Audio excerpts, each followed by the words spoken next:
Alright, real quick video here about types of waves, just so that you understand the two terms. We're going to have different types of waves, one called transverse and one called longitudinal.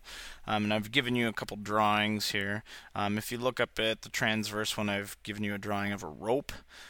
Where if I would try to shake the rope here, it would appear like the wave is moving in this particular direction.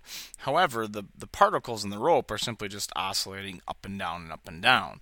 So the definition of a transverse wave is a wave in which the particles that make up that particular medium, in this case a rope, vibrate up and down perpendicular to the motion of the wave, because the wave appears to be moving this way, but in actuality the particles just move up and down perpendicular to it. Okay, so what things act like that? Well, water waves. Okay, if you just drop like a pebble in the water, the water just kind of goes up and down, and the ripple from it moves. Light will also act like this as well. Light becomes a little trickier, which we're going to talk about a couple units down the road here, but these are also waves that are said to be polarized. Now, what we mean by polarized is essentially depending on the orientation of the wave, you can block it. Like, it's easy to block out light, and it's easy to block water. Okay, it's fairly simple to do that. You just have to have a barrier that is lined up properly. Okay, you get polarized sunglasses that kind of cut down on the amount of light that hits your eyes. Okay, because it blocks certain waves that come in at certain directions. Okay, that's one type of wave. A different type of wave is a longitudinal wave.